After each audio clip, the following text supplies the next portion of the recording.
Alors, Ezrat Hashem, aujourd'hui, on va voir une partie du Zohar Kadosh sur la paracha de la semaine, paracha de Vaïchi. Très beau chidouche de Rabbi Chia, qui va expliquer le Vaïchi Yaakov, Be'eretz Mitzrayim 17 Shana, Vaïhi Yeme Yaakov et ainsi de suite, etc. Parce que la Torah va nous enseigner que les meilleures années de Yaakov, c'est les 17 ans. Les 17 ans. Mon Rabbi Chia, c'est un autre Nekuda, mais je veux rien que le mentionner parce que c'est important, que la vie de Yaakov dans le sens qu'il a fini les épreuves. Les épreuves, c'est à l'âge de 130 ans quand il est arrivé en Égypte. En Égypte, il est arrivé à l'âge de 130 ans. C'était les 130 ans de Adam Rishon qui a quitté Chava pendant 130 ans et qui est parti au Gihon. Il avait à l'âge de 130 ans quand il s'est nettoyé, etc. Et il a enfanté Shet, que de lui, Shat et Kol que de lui le monde a continué. C'est pour ça que le Dora Maboul, quand il a été exterminé, il a été anéanti, il a été supprimé, les seuls survivants, Noach et ses enfants, c'était de Shet, ceux qui ont continué le monde. Donc Yaakov Avinu, qui est le troisième patriarche qui a réparé Adam Arishon. Le premier, c'est Abraham qui a réparé le Nefesh. Le deuxième, c'est Yitzhak qui a réparé le Ruach. Le troisième, c'est Yaakov qui a réparé la Neshama jusqu'à 130 ans. C'est pour ça qu'à partir de 130 ans, il a fini les épreuves. Et là, il commence la vie en famille, au Beth Midrash, avec la Torah, etc., etc. Et pendant 17 ans. Pendant 17 ans, jusqu'à qu'il quitte ce monde. Et voilà que la Torah va appeler Vaïchi, il va l'appeler Chaim, il va l'appeler la vie. Donc pourquoi? Parce que le tzadikim bemitatam, nikraim Chaim, que les tzadikim, quand ils sont morts, ils s'appellent vivants. Alors que les Rechaim, même quand ils sont vivants, ils s'appellent morts. Rechaim bechayim, nikraim metim. Donc ça, c'est les tzadikim qui s'appellent vivants. Et là maintenant, on va passer au chidouche de Rabbi Chia, parce que comme le Zohar Kadosh, il a beaucoup l'habitude de prendre un pasouk dans le Tanakh pour expliquer le pasouk de la paracha qu'il veut expliquer. Donc pour expliquer le pasouk Vaïchi Yaakov, etc., il va utiliser le pasouk de Yeshaya Navi dans le chapitre 60, dans le pasouk 21. Et il commence, Rabbi Chia. Alors, Rabbi Chia Patah Ve'amar. Donc pour expliquer le pasouk de la Torah, il va prendre le pasouk de Yeshaya. Ve'amer kulam tzadikim le'olam yirshu aretz ve'gomer. Donc ve'amer, il dit Rabbi Chia, c'est Am Israël. Donc Am Israël ont été appelés tzadikim. Donc ve'amer kulam tzadikim le'olam yirshu aretz. Aretz c'est l'héritage. Aretz c'est la terre. Et Yirshu c'est hérité, c'est l'héritage. Donc le Am Israël va s'appeler tzadikim, comme il nous explique Rabbi Chia. Et donc ils vont hériter, l'héritage c'est la terre. Et là il nous dit, Ve'amer kulam tzadikim le'olam yishu aretz ve'gomer, zakain inun, Yisrael yatir mikol amin. Ça veut dire que quoi? Ashreem Israël, yoter mikol amim, ça veut dire heureux Am Israël de toutes les nations dans le monde entier. Il te dit, de kucha berichu karalon tzadikim. Ça veut dire que ce nom tzadikim, ce nom tzadik a été attribué spécifiquement pour le Am Israël. Shakadosh Baruch Hu kara otam tzadikim, les a appelés tzadikim. Vehi ma'ala gedola shakadosh Baruch Hu be'atzmo me'id al Israël shem tzadikim. Ça veut dire que Akadosh Baruch Hu lui-même va témoigner que le Am Israël, ça va s'appeler tzadikim. Dainu shebetiv'am. Ça veut dire naturellement, selon la racine de chacun d'entre nous, de Am Israël, on a cette nature absolument toute naturelle d'être tzaddik. D'où ça vient? Avraham, Yitzhak, Yaakov, que de eux a vraiment commencé le monde après le Maboul. Donc ils nous ont ancré en nous cette mida, cette notion de tzaddik. Ve'im yatz'u minaklal kama bene Belial lomi peneze aben mehem shem tzadikim. Même si quelques personnes ils sont sortis du chemin parce qu'ils ont choisi le mauvais chemin, c'est pas pour ça qu'on a perdu le titre de tzaddik. Le titre de tzaddik est ancré en nous, comme tu dis, le juif. Même si comme il dit la Gemara, Filpish Israël Chata Israël Hu. Il a fauté, ok, mais il reste Israël, il reste un juif. La même chose ici, même si Chas Shalom, il a changé de chemin, Chas Shalom, il a tourné très mal, il s'appelle quand même tzaddik. C'est ça le chidouche de Rabbi Chia. Les ahsin lon yeruta le almin. Donc, s'il s'appelle tzaddik, donc il va hériter, du mot héritage, il va hériter l'héritage de, comme il dit le pasouk, il va le olam yershu aretz, l'héritage de la terre. Donc, dans le pshat, l'héritage de la terre, c'est ce qu'il a fait Yoshua ben Nun, qu'il a divisé la terre aux tribus. Ça, c'est l'héritage de la terre dans le pshat. Dans le sod, on va voir que la terre, c'est la malchut. La malchut, c'est Knesset Israël, c'est la Shrina. Il te dit, Be'alma de'ate. Be'alma de'ate, za Yerusha hi nachalat shay olamot, shbabina nikret olam abba. Ve'vze mashumay le olam yershu aretz, ça veut dire que quoi? Alors, c'est quoi d'abord ce shay olamot? Comme la fin du chasse. Celui qui a fini le chasse, il sait que la dernière Mishnah, la dernière Masechet du chasse, c'est Okatsin. La dernière Mishnah, chez chacun d'entre nous, il a Shay Olamot. Atid, comme ça dit la Mishnah Shama. Atid, Akadosh Bukhu, l'Antril, l'école Tzadik ve Tzadik, Shay Olamot. C'est quoi Shay Olamot? C'est 310. Le Orach Chaim Akadosh, il pose la question, il dit c'est quoi ce chiffre 310? 320, 340, 350. C'est quoi ce 310? Pourquoi ce 10? Ou 300, 400, 500? Pourquoi 310? Il dit parce qu'en fait, Kol Vedibour, quand tu parles, quand tu fais la tefila, ok, et c'est pour ça qu'on a dit que arrête c'est la malchut, et que la malchut n'a jamais quitté par exemple le côté la Ma'aravi, et que la malchut même c'est Rachel Imenu, Aleh Shalom, donc on va chez Rachel, etc. Tu as la présence divine, tu as la présence de la Shrina, la présence de la malchut, et c'est pour ça que quand tu pries, elle t'écoute. Pourquoi? Parce que ta voix, c'est le son, et tu as les paroles, Donc les deux notions de voix et parole, kol vedibour ça s'appelle, la voix et la parole, ces deux notions vont te connecter à un niveau de Hatzilut qui s'appelle Zun de Hatzilut, qui s'appelle les deux premiers niveaux de Hatzilut quand tu commences de bas en haut. Ça veut dire que il va te donner, dès que tu vas parler, tu vas dire un mot, Baruch. Alors tu as fait des millions et des millions de kilomètres. Baruch. Et où tu arrives? Alors si tu comptes, tu arrives comme ça. Tu dépasses toute la Asiya, toute la Yetzira, toute la Bria, et tu arrives au début de la Hatzilut. C'est les 10 premiers sphérotes de Hatzilut. Et donc vient au Rachaim Akadosh, il te dit, alors pourquoi chaque tzaddik il aura un 310 olamot?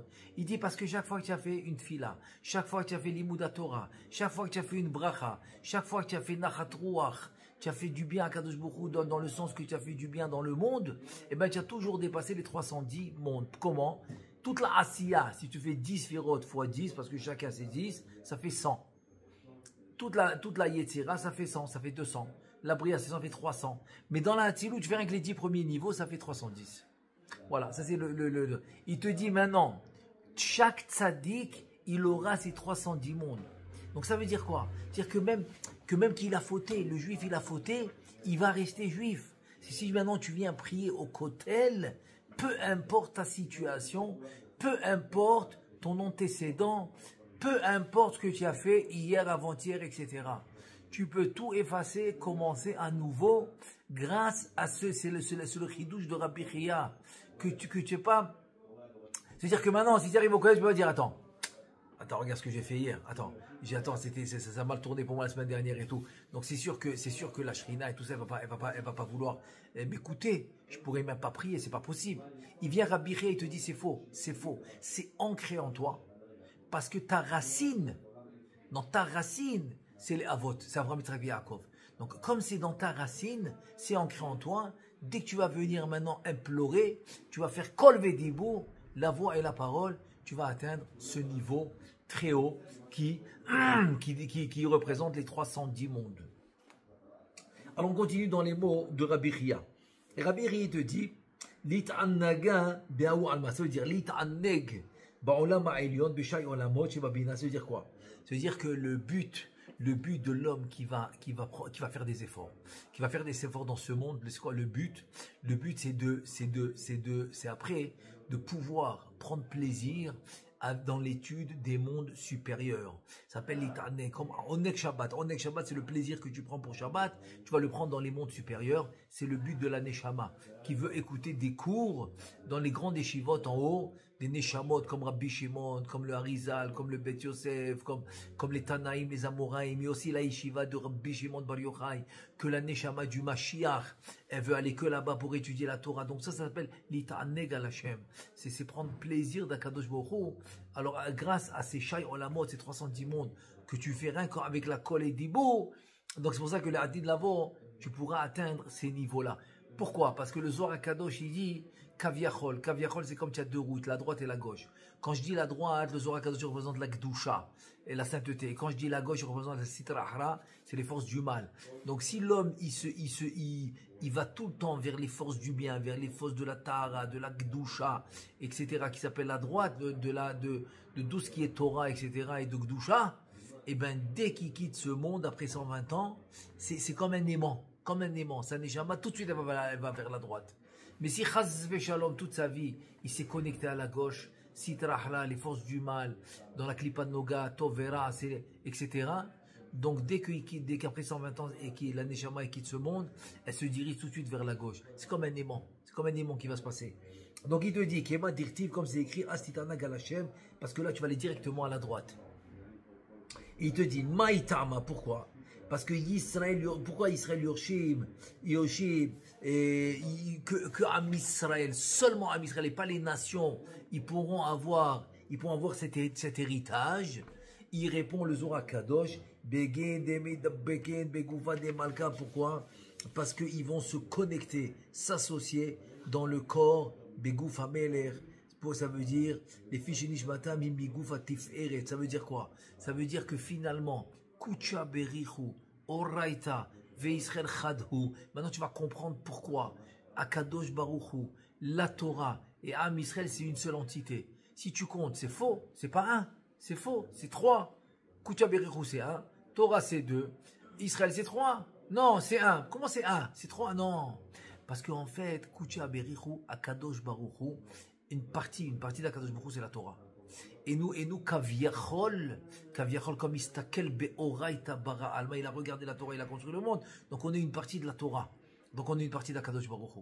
Donc finalement, c'est pour ça que ce titre de Tzaddik, il est ancré en nous, il est dans le shoresh, dans la racine, il peut jamais se séparer de nous. Donc on a une seule chose à faire. C'est quoi? C'est de se diriger vers la Kedusha, peu importe notre situation. Peu importe combien on est tombé, etc. Peu importe, Chazve Khalila, Chazve Shalom, la vérité qu'on a fait, peu importe. On peut toujours revenir. Cette connexion, elle est ouverte. Elle est là. C'est à toi de venir te reconnecter. Ça veut dire que la Chaim, la vie qui est la Gdusha, qui est le Orentov, qui est la sainteté, elle est là. Elle est là. Elle est toujours là, devant toi. Et là maintenant, ça va être une explication pour le passouk Vaïchi. Que quoi? Que le passouk il a commencé Vaïchi. Vaïchi quoi? Vaïchi Yaakov. Alors c'est que Israël dévéké Besod Yaakov. Parce que Besod Yaakov dans les Partsoufim Elyonim, Yaakov c'est Akadosh Baruch Hu. Yaakov c'est la Torah. Emet les Yaakov. Donc c'est ça, Vaïchi Yaakov. Yaakov, ça veut dire qu'il s'est connecté à la vie. C'est quoi la vie? La vie, c'est la Torah. La vie, c'est la Kedusha. La vie, c'est Akadosh Baruch Hu. Veuchai, mitzad achaim anim shachim. Et d'où elle vient cette vie de la Bina qui s'appelle Olam Haba, qui s'appelle Olam HaTshuva. C'est pour ça que l'homme, il peut tout le temps revenir, tout le temps. Et celui qui est Davouk, celui qui est connecté à cette vie, qui est connecté à ce qu'on appelle Yaakov, donc il est connecté avec les mondes supérieurs. Peut-être, je vais juste amener peut-être un remède, une allusion très sympa à ça, par rapport que l'homme il peut tout le temps revenir, tout le temps. Tout le monde connaît cette Gemara dans Maseret Nida. La Gemara dit que l'enfant dans le ventre de sa mère, il étudie la Torah, il a un ange qui lui enseigne la Torah, il a une bougie, une flamme allumée à sa tête, et il voit du début du monde à la fin du monde. Trois choses la Gemara dit. Il voit du début du monde à la fin du monde, l'ange il lui enseigne toute la Torah, ça fait deux, trois que la bougie, la flamme, elle est allumée sur sa tête. Ok, tout le monde connaît cette Gemara. Maintenant, quand il sort, et la Gemara continue quand il est né, l'enfant, vient l'enfant, il le frappe sur la lèvre supérieure au milieu, il lui fait oublier la Torah, donc il ne peut plus voir du début du monde à la fin. Donc ça la Gemara, elle a raconté. Moi j'ai posé une question, je ne comprends pas. Pourquoi la Gemara ne parle pas de la bougie? Qu'est-ce qui s'est passé avec la bougie? Elle s'est éteinte, qu'est-ce qui s'est passé? Elle n'en parle pas. Alors en fait, pourquoi elle n'en parle pas? Parce que cette bougie, elle ne s'est rien cachée. Elle ne s'est jamais éteinte, elle est cachée. C'est à toi de la récupérer. Donc cette bougie, en fait, c'est ça la lumière qu'on te dit, viens récupérer. Quand tu ouvres ta bouche et tu dis Baruch ou tu viens faire la tefila, donc finalement tu te connectes avec Kol Vedibour, la voix et la voix et la parole qui va t'amener à Zunda Atzilut, qui va t'amener dans un monde très très très très haut niveau. Et ça te connecte avec la Kedusha, ça connecte avec la Chaim, ça connecte avec la vie. Donc dès que tu as fait Tchouva, tu es arrivé dans ce monde qui s'appelle Chaim, qui s'appelle la vie. Et c'est ça cette lumière. Donc finalement cette lumière elle est seulement cachée, elle n'est pas éteinte. Mais c'est à toi de la récupérer. Si maintenant, Chazvé Shalom, l'homme il va aller du mauvais côté, donc la lumière va rester cachée. Mais dès que tu vas la chercher, Yagata ou Matzata Ta'amin, dès que tu vas la chercher, tu vas te battre pour la trouver, eh bien tu la trouveras. Tu la trouveras, cette vie, cette douche, tu la trouveras. Donc c'est jusqu'à maintenant, on a fait le chidouche, c'était le merveilleux chidouche de Rabbi Chia. Maintenant, on va passer à Rabbi Yitzhak. Rabbi Yitzhak, il veut expliquer d'une manière différente, le pasouk, le même pasouk. Et là, il nous dit Rabbi Yitzhak patah ve'amar, il dit ve'amer kulam tzadikim le'olam yeshu aretz, un peu différent. Comment? Hay kera raza ila'am, ihu ben mehatzde hakla. Ça veut dire quoi? Ce pasouk, il a un grand sod, c'est un grand secret, entre ceux qui étudient le sod de la Torah, mais Misada Pourina Elion, Shua Malchut, Sham Gidoul, Hasod Aliede Ayesod, ça veut dire que ils arrivent à la Malchut, la Knesset Israël, ou la Shrina, avec le sod de la Torah. Pourquoi? Parce que Tikkuné HaZohar, il ramène toute la paracha de Shiloh Haken. Shalach Teshalach et Ha'em, Shalach Teshalach et Ha'em, Abanim Tikarlach, Lo Tikar Ha'em Alabanim, toute cette paracha. Et qu'est-ce qu'ils disent? Il y a 3 notions là-bas. Il y a Betza, il y a Efroach, il y a Betzim, Efrochim, il y a les Efrochim et il y a les Banim. 3 notions là-bas. Il y a les Banim, le Tikar Ha'em ala Banim. Et le passage qui dit Efrochim, Betzim ou Efrochim. Quand tu fais Shalach Teshalach et Ha'em, le passage qui dit, tu as trouvé ou des œufs, et tu envoies la mer, la colombe, ou tu as trouvé des Efrochim, des poussins. Donc, résumé, il y a 3 notions là-bas. Il y a les œufs, les poussins, et il y a les banim, les enfants. Il vient le Tikkuné HaZohar, il dit, la différence est la suivante. Les œufs, c'est ceux qui étudient par exemple que les psukim. Les poussins, c'est ceux qui étudient seulement le pshat. Et les banim, c'est ceux qui étudient le sod. C'est ce qu'il nous dit Rabbi Yitzhak. Pourquoi? Parce que dans les poussins, des fois la mère elle est là, des fois elle n'est pas là. Parce qu'il va grandir, après il va voler de ses propres ailes. Donc ça veut dire que la Shrina, Kaviachol, la Yona c'est la Shrina, elle n'est pas tout le temps là, quand c'est une notion de poussa, quand c'est que le pshat. Alors que Banim, le passage qui dit Lotika Chaem ala Banim, tu ne pourras pas prendre la mère des enfants, donc tu ne pourras pas la séparer des enfants. Et les Banim, c'est ceux qui étudient le Sod. Donc Kaviachol, la Shrina ne peut pas se séparer de ceux qui étudient le Sod. C'est pour ça que le inyan du Sod, c'est le inyan de Banim. Banim atem ladonai Elohechem, Chaim kulechem ayom. Donc si tu es Banim, as Banim, Chaim kulechem, tu auras la vie tout le temps. Ça, Vaïchi Yaakov. Vaïchi Yaakov, mais il est niftar. Aussi Chaye Sarah. Chaye Sarah, la vie de Sarah. Mais elle est niftar, non. Parce que les tzaddikim, ils se sont connectés à cette vie de Gdusha, cette vie de Banim. Donc ils sont connectés à la Shrina. Donc comme ils sont connectés à la Shrina, ils sont connectés à la vie. Donc ils ne sont jamais séparés de la vie. C'est un peu différent, mais ça rejoint quoi. Ça rejoint le Pérouge qu'on a vu avant. Ça c'est Rabbi Yitzhak. On continue les mots de Rabbi Yitzhak. Il te dit Beraza de Agata, Taner Bishemon. Il te dit en fait j'ai un secret de Haggadah, que Rabbi Shimon nous a enseigné. C'est quoi? De Ahsanat Yeruta Ilaha de Eretz. Que quoi? Shenachalat Yerusha Eliona Shel Malchut Nikret Eretz. Donc l'héritage supérieur de la Malchut va s'appeler Eretz. Eretz, c'est la Malchut. C'est pour ça que le Rav Sharabi Alav Shalom, qui était le Rosh Shiva de Nar Shalom, quand il est venu de Théman avec son épouse, Léa, elle faisait des cours aux femmes et tout, et ils n'ont pas eu d'enfants. Ils n'ont pas eu d'enfants. Ah ouais. Et elle est partie chez le Chazonish. Et le Chazonish, il lui a dit, vous n'êtes pas venu pour les enfants. Vous êtes venu pour autre chose. Donc elle faisait des cours aux femmes, lui il a fait une yeshiva, il enseignait la Kabbalah, le Pshat, tout ce que tu veux. Tu es connecté avec toi dans tout le Pardes. Tout le Pardes il faisait. Tout le temps, le Bet Yosef, le Pshat, la Gemara, et le Sod.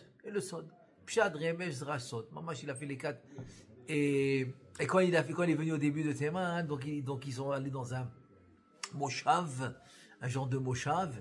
Et donc la loi à l'époque, quand quelqu'un il se faisait aider par le pays, par la Medina, donc il recevait une maison avec un morceau de terrain qui devait travailler, qui devait labourer, qui devait faire pousser. Mais lui, il a pris la maison, il est rentré à la maison et il s'est mis à étudier. Donc ni il a pris la pelle, ni il a creusé, ni il a labouré, il n'a rien fait. Après un mois, il revient, il dit, mais attends, mais tu n'as rien fait. Il lui dit, tu n'as pas travaillé la terre. Eretz, la terre. Il lui dit, mais bien sûr, mais je fais que ça, moi. Je travaille la terre, moi. On fait ta Eretz. Comme ça, pendant 2 minutes, il me dit, mais de quoi tu parles? Viens. Il l'a fait sortir. Il me dit, ouais, mais toi, alors Rav Charvi lui dit, mais toi, tu parles de la terre physique, de la terre matérielle. Moi, je te parle de Eretz Ha'Elyona. Eretz Ha'Elyona, c'est la terre, mais c'est la terre supérieure, c'est la Malchut. Donc, en étudiant la Torah et le Sod, oui, je travaille la terre. Je travaille la Malchut. Toi, tu me parles de la terre inférieure, tu me parles de la terre Gashmi, matérielle. Tu vois, c'est ça qu'il nous dit Rabbi Yitzhak. Il dit que ici, la terre, c'est la Malchut. C'est la Knesset d'Israël, c'est la Shrina. Letman de Yarit là. De Yarit là, cette terre ne peut l'acquérir seulement celui qui s'appelle Tzadik. Donc c'est seulement le juif, c'est seulement Am Israël qui ont le titre de Tzadik. Ve'amer kulam tzadikim, le'olam yirshu aretz. Ici Eretz, qui vont l'hériter, c'est la Malchut. אין מי שיורש אותה, אלא מי שנקרא צדיק, שאז הוא אחוז ביסוד הנקרא צדיק, שהוא מקבל את השפע, תחילה על ידו נשפע למלכות. Donc le tzaddik reçoit en premier. Pourquoi? Parce qu'il est tellement versé dans la Torah et dans les mitzvot, donc il est en train de réparer la Malchut. Il est en train d'aider la Malchut à monter de l'exil. Parce que depuis la destruction du Beth Amikdash, c'est l'exil, c'est la galoute. C'est quoi la galoute? C'est la Kaviachol, elle a quitté son endroit, elle a quitté sa place. Alors qu'elle était dans Olam HaAtzilut par exemple, elle va descendre dans Olam HaBria. C'est un exemple qui donne le Etz Chaim, Rabbeinu Chaim Vital, l'élève par excellence du Harizal. Donc finalement, c'est qui va pouvoir s'appeler Tzadik? C'est le Tzadik. C'est pour ça qu'un jour, il y a quelqu'un qui vient chez le Ora Chaim HaKadosh. Ça c'est déjà à l'époque où Ora Chaim HaKadosh était dans la vieille ville à Yerushalayim. Et il lui raconte la difficulté qu'il a de Parnassa et ta. Ora Chaim HaKadosh, il prend un papier, il écrit ce qu'il écrit, il ferme le papier, il lui dit s'il te plaît, va mettre ce papier dans le mur, dans le côté de la Maravi, dans le mur, et Bezrat Hashem, tu auras la Yeshua. Il va là-bas, il y a du vent, en tout cas, le papier. Moi, je pense que cette situation, c'est rien que pour qu'on voit qu'est-ce que le Rachaim HaKadosh il a écrit là dans ce papier. Et voilà que le papier, il a volé, etc. En tout cas, il est arrivé entre les mains de quelqu'un. Et donc, il a reconnu l'écriture du Rachaim HaKadosh. Et qu'est-ce qu'il avait écrit dans ce papier? Le papier était écrit comme ça. Ashrina. La Shrina. Il s'adressait à la Shrina. Bevakasha, s'il te plaît. Aide ce juif. Il a des difficultés de prendre ça. S'il te plaît, aide-le. Voilà, c'est tout. C'est ce qu'il avait écrit dans le papier. Il s'est adressé à la Shrina. Pourquoi? Parce qu'il a atteint le niveau qui s'appelle Tzadik. D'ailleurs, c'est un des très rares qu'on appelle Kadosh. Même Kadosh. Parce qu'il arrive à ce niveau de Tzadik. Donc tu arrives à ce niveau de Tzadik, tu es connecté avec la Shrina complètement. C'est ça, Banim. C'est ça, les enfants. Donc tout simplement, il s'est adressé à la Shrina. Il a dit, s'il te plaît, aide ce juif. Tout simplement. Deha Il te dit Rabbi Yitzhak, matronita be idbekat leidbassema. Que quoi? C'est-à-dire que quoi? Que la malchoud, matronita c'est la malchoud. C'est la malchoud. Que la malchoud midabeket bayesod, que dès l'idmatek à l'idée, tokef dinéa, c'est-à-dire que quoi? C'est-à-dire parce que la malchoud, comme il dit le Zohar Kadosh, il dit dans Chavatzel et Tacharon, etc., dans, on va dire la relation. Mais on va appeler ça comme ça. La relation qu'il y a entre la malchout, qui est la Shrina, et Akadosh Baruch Hu. Aussi, Karnot Tzadik, c'est un livre que Rabbi Eliyahu Mani, qui était la Chavruta de Rabbi Eliyahu Chaim, le père du Ben Ishraï. Et même après qu'il ait nifta son père, et chaque fois qu'il avait une question, le Ben Ishraï, il lui posait à lui, Rabbi Eliyahu Mani. Il est venu en Israël, et au début il était à Yerushalayim, à Beth El, il a étudié à Iratika, la vieille ville. Ensuite il est devenu le Rav de Hebron. Et chaque fois qu'il avait une question, le Ben Ishraï, c'est à lui qu'il a posé. Il a un livre qui s'appelle Karnot Tzadik, et là-bas il raconte la relation qu'il y a entre la Shrina et Akadosh Baruch Hu. Alors une des choses qu'il raconte le Zohar sur cette relation, c'est que la Malchut, elle est constamment en train de louer Akadosh Baruch Hu. Pourquoi? Pour recevoir le Shefa, pour recevoir l'abondance. Elle le loue. Et lui en retour, dès qu'un tzaddik, il va faire une mitzvah, il va étudier la Torah, il va embellir la Malchut, il va la faire monter de niveau, donc elle va revenir Kaviachol dans le palais du roi. C'est comme ça qu'il s'explique comme Machal. Il va la faire revenir dans le palais du roi, et c'est là que il va lui aussi, Akadosh Baruch Hu, louer la Malchut. Donc cette relation que un il loue l'autre, c'est en fait pour arriver à qu'elle puisse recevoir le shefa, l'abondance, et c'est comme ça qu'on peut l'avoir. Mais tout ça a commencé par qui? Tout ça a commencé par le tzaddik. Que le tzaddik a réussi à embellir la malchut. Et c'est comme on voit dans les kavanot, ce qu'on doit penser à le jour de Shavuot, la nuit. Ça s'appelle Kad Kishute Kala, c'est les 24 couronnes, les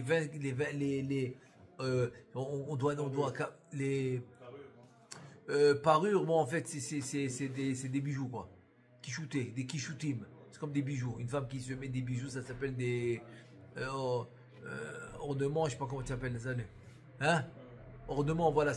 Donc ça c'est ce que tu fais, c'est qu'en étudiant la Torah ce soir-là, c'est ce que tu fais. Donc Kaviachol, tu la prépares pour aller à la choupa, tu la prépares pour venir devant Akadosh Baruch Hu. Donc tout ça c'est le tzaddik, tout ça commence par le tzaddik. Donc finalement, quand elle est prête, elle vient à Akadosh Baruch Hu dans la Hatzilut, etc. C'est parce que le tzaddik l'a préparé. À Tkedekar, il y a un Zohar Kadosh qui dit, un sod incroyable, il dit que la malchut, Meshotet, elle va d'endroit en endroit et cherche le tzaddik. Pourquoi?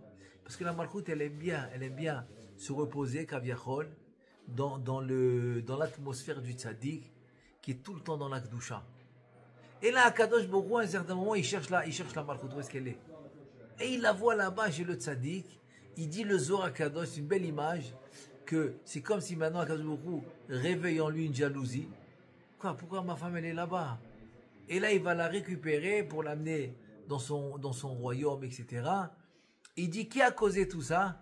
Cette joie, c'est une joie qui se fait, une très grande joie qui se fait. Cette union entre Akadosh Baruch Hu et la Malchut, cette union, c'est une très très grosse joie qui va être en haut. Qui a causé cette joie?